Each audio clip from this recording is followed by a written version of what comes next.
Se acercaba la Pascua de los judíos y Jesús subió a Jerusalén y encontró en el templo a los vendedores de bueyes, ovejas y palomas y a los cambistas sentados y haciendo un azote de cordeles los echó a todos del templo, ovejas y bueyes, y a los cambistas les esparció las monedas y les volcó las mesas, y a los que vendían palomas les dijo: «Quitad esto de aquí, no convirtáis en un mercado la casa de mi Padre».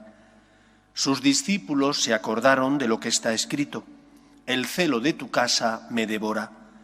Entonces intervinieron los judíos y le preguntaron: «¿Qué signos nos muestras para obrar así?».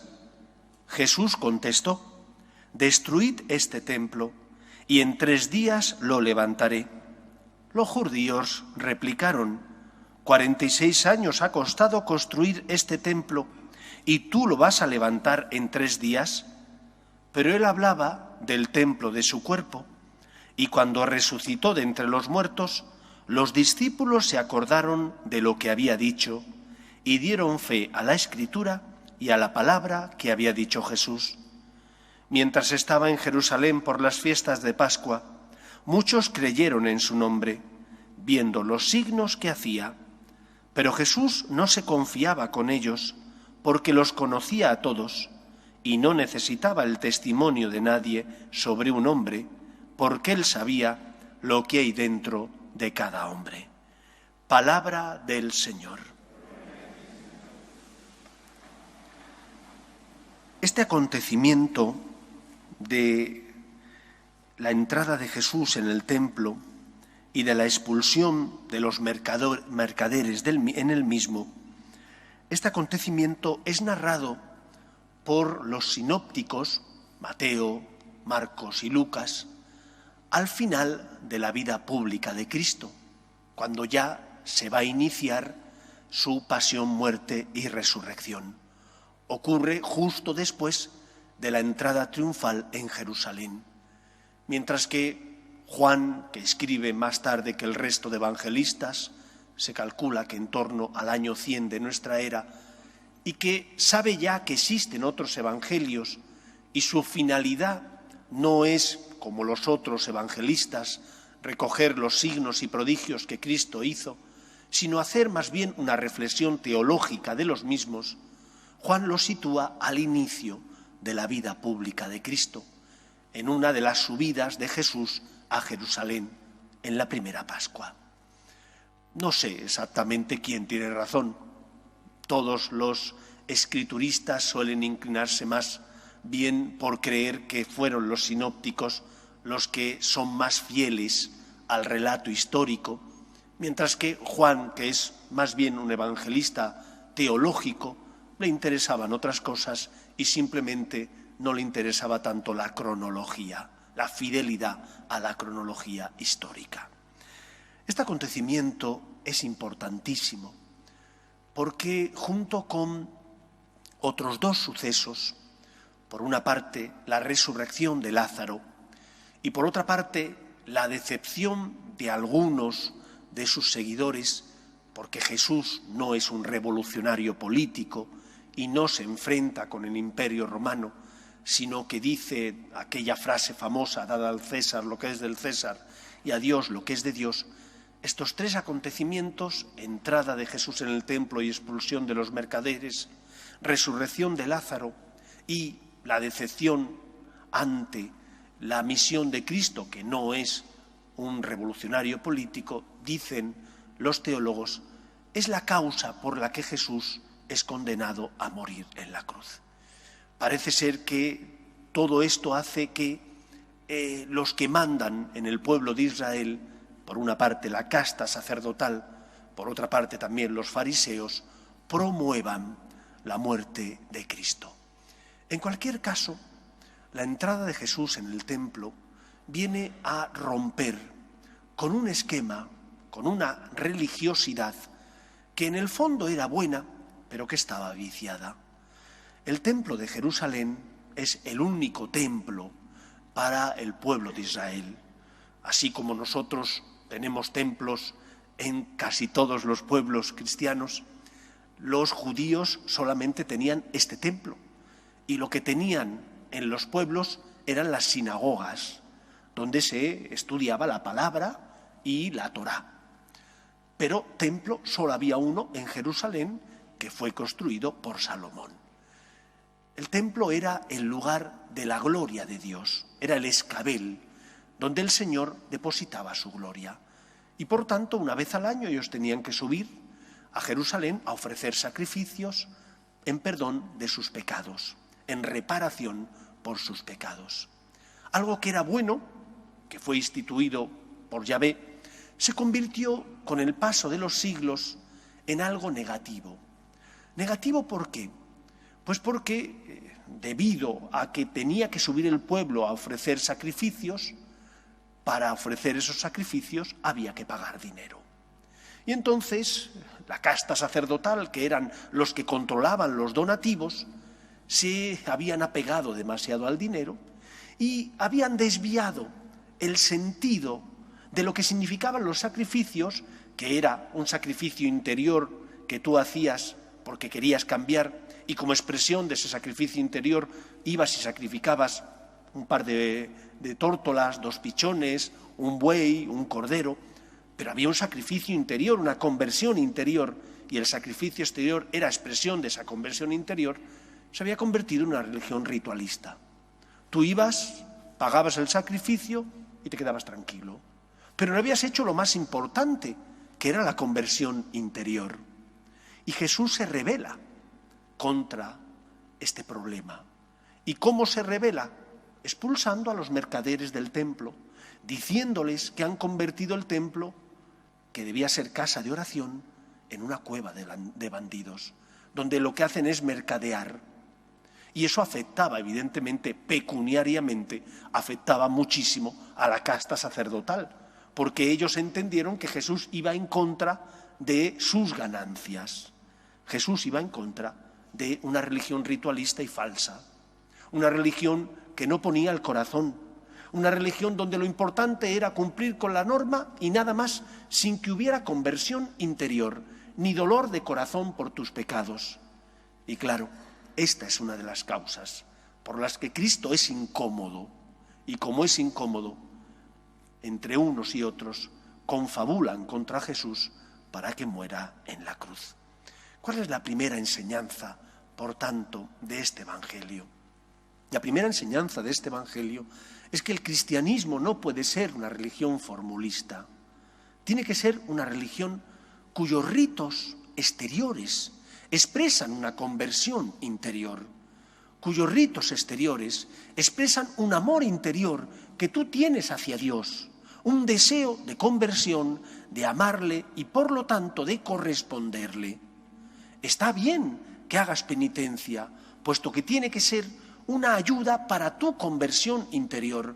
Pero si haces penitencia y no te quieres convertir, si haces penitencia o das un donativo generoso, pero sin embargo quieres seguir viviendo tu vida sin cambiarla, sin luchar contra las tentaciones, sin intentar ser fiel a Dios, estás pervirtiendo el sentido del donativo o el sentido de la mortificación. La mortificación te ayuda a la conversión interior. Lo fundamental, la conversión interior, la metanoia, esa palabra griega que significa cambio, el cambio en nuestro corazón. Esa es la primera enseñanza. No convirtamos el cristianismo en una religión que tergiversa la realidad. En esa religión del cumplimiento donde únicamente cumplimos con las normas para quedar justificados, pero intentamos que Dios no nos complique la vida. Intentamos que el Señor no me haga difícil mi existencia. No hay un cambio interior, simplemente es una religión de las formas. Cristo se opuso a esa religión de las formas y por eso fue condenado a morir en la cruz. En segundo lugar, hemos convertido nuestra relación con Dios en una cueva de bandidos. Hemos convertido nuestra iglesia, hemos convertido la iglesia en una cueva de bandidos porque jugamos con Dios, mercadeamos con Dios. En lugar de dar lo que Él espera, nosotros queremos darle lo que nosotros deseamos darle para quedar tranquilos y justificados. Pero teniendo conciencia, sabiendo bien lo que el Señor quiere, no estamos dispuestos a darle lo que Él nos pide, porque queremos comodidad o porque no queremos que Él nos complique la vida. Déjate guiar por el Señor. Él ve en el fondo del corazón. El Señor sabe lo que sientes. El Señor sabe qué hay dentro de ti. Ve en el fondo del corazón. Lo decía al final del Evangelio, que muchos se convirtieron y siguieron al Señor, pero que Él no se confiaba de ellos, porque sabe lo que hay en el fondo del corazón de las personas. Un corazón, dice el Salmo, quebrantado y humillado. Un corazón arrepentido, dice el Salmo, tú no lo desprecias, Señor. Señor, ve en el fondo del corazón. Que la Cuaresma sea camino de conversión, camino de intentar convertirnos al amor de Dios para hacer su voluntad, para dejarnos guiar por Él. No convirtamos la Iglesia ni el cristianismo en aquello que Cristo no quiso realizar. Una religión formulista, una religión de formas, una religión que se queda solo en los ritos. Los ritos son expresión de lo que sentimos en nuestro corazón. En tercer lugar, también el Evangelio nos recuerda aquello que los discípulos dijeron de Cristo: el celo de mi casa te devora. Nosotros formamos parte de la Iglesia como cuerpo místico de Cristo. Esta Iglesia en la que todos cabemos, de un signo, de otro, de una sensibilidad o de otra. Los hay que son más contemplativos, otros que son más activos. Hay multitud de carismas que son dones del Espíritu Santo dentro de la Iglesia, porque hay multitud de tipos de personas. En esta Iglesia en la que cabemos todos, donde nos sentimos como hermanos porque somos hijos de Dios Padre, esta Iglesia a veces es atacada. Es atacada porque, por ejemplo, defiende la vida. Pocas instituciones en Occidente defienden ya la vida desde su inicio, que es la concepción, hasta la muerte natural. Aquí en España se quiere aprobar una ley a favor de la eutanasia. ¿Y quién levanta la voz diciendo esto no es justo, no es moralmente aceptable? No hay instituciones que lo hagan. La Iglesia sí, porque cree que la vida es un don de Dios y porque la persona creada a imagen y semejanza de Dios tiene una dignidad que es inalienable y nadie se la puede quitar, y ningún poder público tiene derecho a quitar la vida a las personas. La Iglesia lucha, como lucha porque los padres puedan educar a sus hijos en sus convicciones. Por ejemplo, en España, en contra de esta ley CELA, la ley de la educación, que quiere quitar ese derecho a los padres para que no puedan elegir el tipo de educación que los padres en conciencia consideran oportuno dar a sus hijos. ¿Y quién lucha contra eso? Pues es la Iglesia. Todas estas batallas que la Iglesia libra por bien de la sociedad, para favorecer el bien común, porque hay unos principios naturales, no son solo principios religiosos, son principios que todo ser humano tiene en su corazón porque nacen de la conciencia que Dios ha puesto en tu corazón. Cuando la Iglesia defiende todo esto, incomoda. No es cómoda, porque no se pliega a los poderes de este mundo. Y entonces es perseguida. Y se le persigue de multitud de formas. Bien sacándoles escándalos, que los hay, y habrá que reconocer y pedir perdón por los escándalos de aquellas personas que formamos parte de la Iglesia. Pero todos sabemos que hay muchos menos de los que airean y que se inventan muchos de ellos. Y en los medios de comunicación, por ejemplo, ¿cuántas veces solo sacan lo negativo y nunca sacan lo positivo? Se habla, por ejemplo, de la tarea de Cáritas, pero no se dice que Cáritas es una parte fundamental de la Iglesia, que en toda parroquia hay una Cáritas parroquial donde se ayuda a los más necesitados. Se habla de Cáritas como si fuera una ONG, oiga que no, que con todo mi respeto hacia las ONGs, Cáritas no es una ONG, es una asociación de la Iglesia dedicada sobre todo a ayudar a los pobres y necesitados de cualquier tipo y condición, de cualquier religión, no mira quién.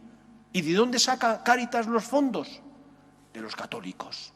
Que habrá fondos que provengan de la asignación que el Estado hace a las ONGs y asociaciones, sí, pero la mayor parte de los católicos.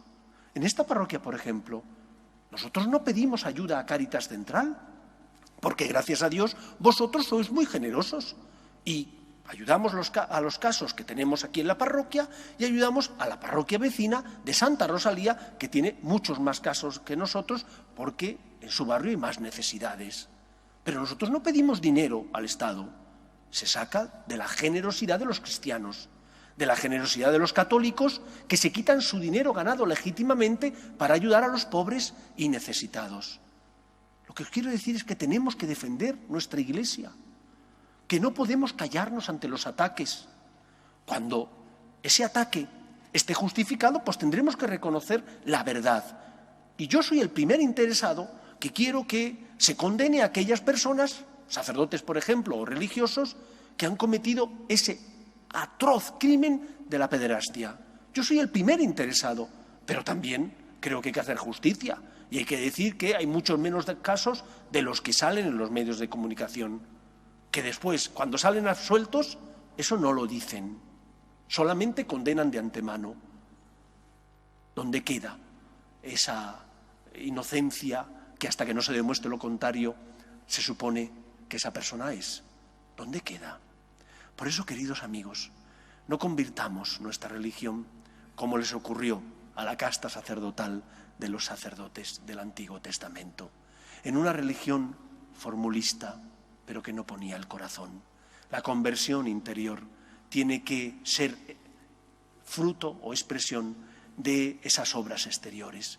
En segundo lugar, el dinero, los sacrificios, son expresión de que queremos cambiar de verdad, de que deseamos que el Señor dirija nuestros planes, de que queremos amar a Dios con todo nuestro corazón y no queremos hacernos un Dios a nuestra imagen y semejanza, un Dios que no nos incomode.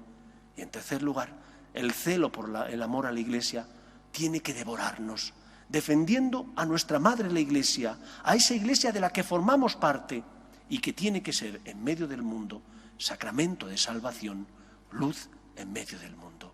Que el Señor nos ayude, como miembros de la Iglesia, a ser testigos de su amor y de su misericordia. Que Él nos ayude. Nos ponemos en pie.